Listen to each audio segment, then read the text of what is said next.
Hi, 3rd and 4th grade. I hope you had a great week and had a lot of fun doing our umbrella projects last week with all the pattern. This week we're going to be talking about architecture. And architecture is a term that we use to describe buildings, all kinds of buildings. Houses, hospitals, schools, churches, every type of building is considered a form of architecture. Now we're going to be looking at one type of building in particular, and it's a building in, actually a group of buildings in Moscow, Russia. And I'll talk about that a little bit more in a bit. What you're going to need today for this project is you're going to need a white paper, pencil, eraser, a black marker, a Sharpie will work great if you have one, also a ruler. And then you're going to need to decide, maybe you want to decide after you see what we're doing, if you want to use markers or colored pencils, or if you have crayons and watercolor. I'm going to show you something really cool you can do with that too. So grab all those things and I'll show you what we're going to be working on this week. So the building we're looking at, or the group of buildings that we're looking at, is called St. Basil's Cathedral in Moscow. And it's 10 churches. Now I only have 5 on my paper, but it's 10 churches that are dome shaped, and it looks like they're rising like a flame toward the sky. There's no religious symbols in the building, but it's very ornately colored, lots of decoration, very ornate, very decorative. That's what we're looking at. So like I said, in my paper, I only have 5 of the towers or spheres for the cathedral. But if you would get to go to Moscow in Russia and actually see it, you would see that there is a lot more, and you can kind of see in this picture how colorful they are. Now this picture doesn't quite do it justice, but if you have a chance, look up St. Basil's Cathedral and look at all the very bright, vibrant colors that the cathedral has on it, on each of those spheres, and you can see how they all rise up toward the sky. So to start our cathedral, what we're going to do is we're going to take a piece of white paper, and you want to hold it horizontal like a banana split, not vertical like an ice cream cone, horizontal like a banana split. And it's up to you how many spheres you want to make. We're kind of limited with the space on our paper because it's a smaller paper, but if you have a bigger paper, maybe you want to try and do more. I'm just going to show you how to do about 5, and you can add more if you would like. So to start, just kind of plan out where you're going to put your towers. And you're going to use a ruler just to make a straight edge. We're not really measuring, again, it's just a straight edge. You want to make sure that no matter how tall you make them, you have room at the top for this. Kind of looks like an onion or a clove of garlic. That is at the top of pretty much each of the spheres. So we need to make sure that we leave room for that. So I'm going to start over here. I'm going to make this one a little bit fatter or wider. And then I want to put one in front of this. So I'm just going to draw it shorter and draw a round where I want it to go. And then go in right away and draw the top. And I can take my eraser and erase the line here of the tower behind it so I don't get confused which one goes to which. Let me draw the top of this one too right away. And you can see I'm drawing it a little bit curved. It's almost like a smiley face at the top. Because these are rounded, we want to draw a curved line at the top, and that's going to make it continue to look rounded. So I have 2 already. Go over a little bit. And this one is going to be not quite as tall as the first one, but a little bit taller than the second one I drew. And they're all overlapping. Now, if you don't want to have yours overlapping, that's fine. I know it can be a little bit tricky trying to keep track of what lines go with what tower. Top that one off. I'm going to come over here and draw another one. Again, 2 lines that are parallel. Curved at the top. Move that out of the way. Actually, now for this one, I made it almost like a hexagon shape. And to do that, it's actually very easy, which I'll show you how to do it right now. You're going to draw the center section of the hexagon first. So I'm going to come down here in the middle of this space. I need to make sure I leave enough room for the side pieces. So I don't want to make it too big in the space that I have. And that's going to get a straight edge at the top. Now for the sides, I want them to be a little bit thinner or more narrow than the center piece. And it's going to come up, they're going to be a little bit taller. The edge of this that I'm drawing is going to be a little bit taller than the center. Not a whole lot taller, just a little bit, just a smidge. So you can see it's not quite as wide as that center section, and it comes up just a hair above the center section. Then a diagonal line to connect it. And I already have this started at hexagon shape. Now, in the center of mine, I have a rounded part. So I'm going to do that again here, and I'm just going to draw that the same way I drew these towers. So just 2 parallel lines, and this part is actually going to line up pretty much with the center section of my hexagon that I drew. So I have that, and since it's rounded, I'm going to draw a rounded smiley at the top and at the bottom.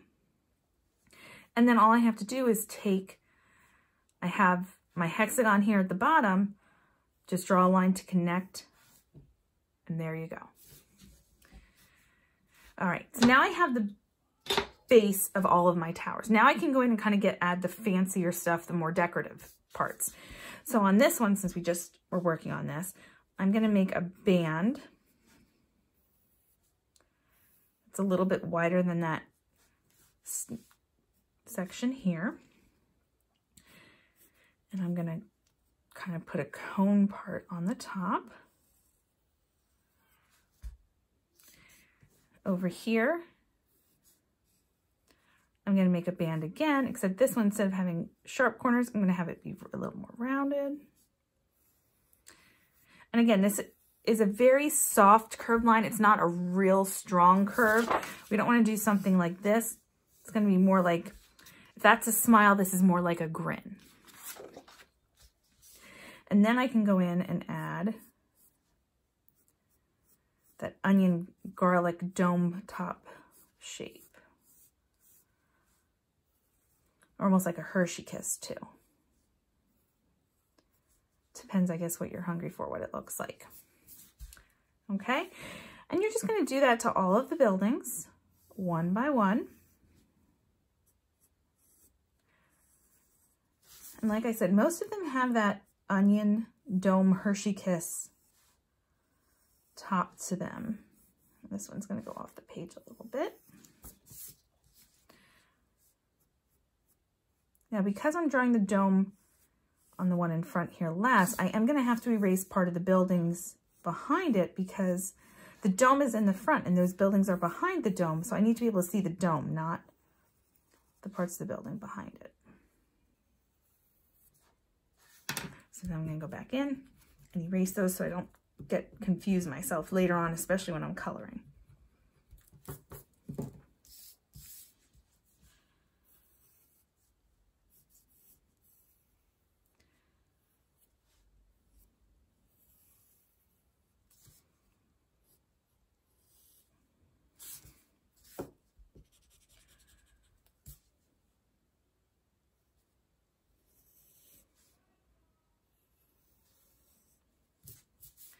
All right, once you have the domes done, that's the most difficult part of this. Then you can go back in and start adding different designs, add doors, add windows. Since we're at the top of the towers, you're probably not going to see a whole lot of doors. It's going to be mostly windows. But you want to add some decoration because these towers are supposed to be very colorful, very decorative.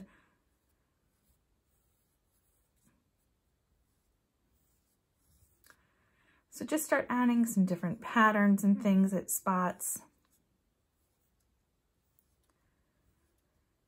And again, we're just drawing all this in pencil. The other thing is a lot of times these onion spheres of onion garlic Hershey kisses have lines in them to make them look even more like they're rounded, almost like they're moving the way the lines are drawn.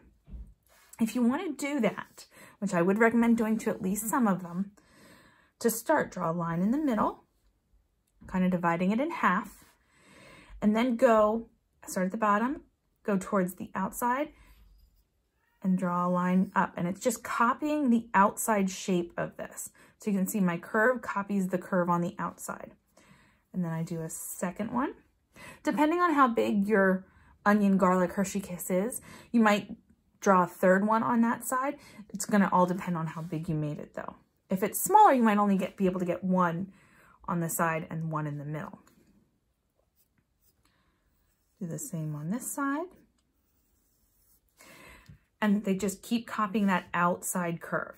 Another thing you can do, which I did on this one, is draw almost curved lines that's gonna also make it look like it's spinning. So I'm gonna show you, I'll just show you on this one. It's a curved line going up. This is a little more difficult than drawing the first lines that I showed you, but it does help it look like it's spinning.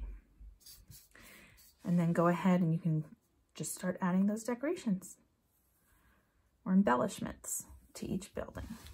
So I'm just going to do a couple on one or two buildings just to give you an idea and show you how to do the coloring.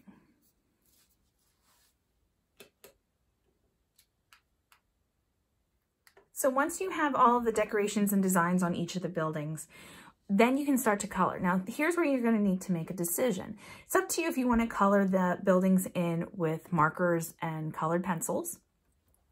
And in that case, if you're going to do that, I would recommend taking a black marker first and just, like we do on a lot of projects, tracing all of your lines with the Sharpie or the black marker.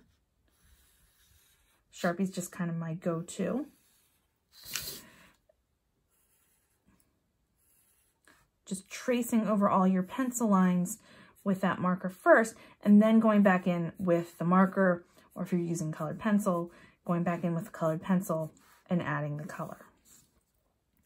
Another option I have for you, and this one will work if you have crayons and watercolors. You can color these all in with crayons, but because the building that we're looking at is so bright and colorful, I would really recommend markers before crayons. But if you only have crayons, please, by all means, use the crayons. So if you want to use the crayons and watercolor, what you want to do first is take whatever color you're going to use. So I'm going to take a red orange here. And I'm going to trace over top of my pencil lines with that color. I'm going to make this top part either a red or an orange. Now you can see I'm kind of pressing a little bit hard with my crayon as I do this. And you'll see why in just a second. So I did that section, and then I think I'm going to use some purples and greens. Find the color I want.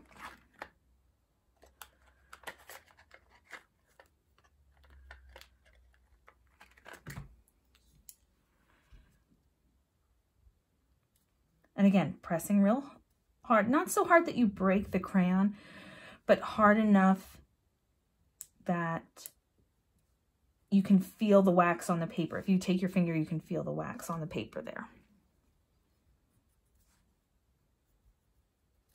All right, so we'll just start with that section for now. Then you're going to take your watercolors.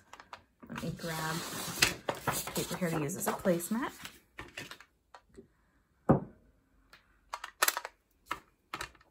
And remember, with watercolor, you don't need to add a whole lot of water to the paint. A little bit of water goes pretty far. Make my orange paint wet. And then I'm going to paint in here. And what happens is the wax from the crayon will not let the watercolor stick to it. So that you can basically paint right over that crayon and it will show up just like the black Sharpie or black marker lines do when we color with marker, but it's going to have that color instead of just being a black line. And it does give a really neat effect. You might not be able to get as many colors in each section as I did with the marker on my example here, but this is another option if you would like to use paint. I know we haven't used a whole lot of paint lately, you guys like to use it. So this would be an option to get a little bit of paint in on this project, if you have it.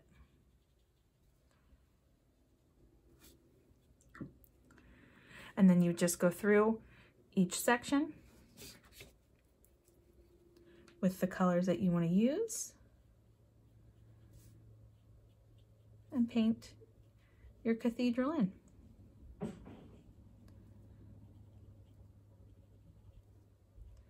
And it does give a really neat effect too. So your choice and based on what you have at home to use. I hope you have a lot of fun drawing your cathedral this week. Remember, this is supposed to be really bright and colorful, so bring out those colors, have fun with them, have fun with the designs. Don't get too intimidated by all the towers. If it's easier to just have them all straight in a row instead of some behind each other, that's fine too. If you get a chance to send me a picture of your cathedral, I would love to see it. The pictures I saw of last week's projects were great. You guys have been doing an awesome job with these projects, and I love being able to see them when you email them to me. So I hope to see some this week, and I'll see you next week with another project. Have a great week, guys.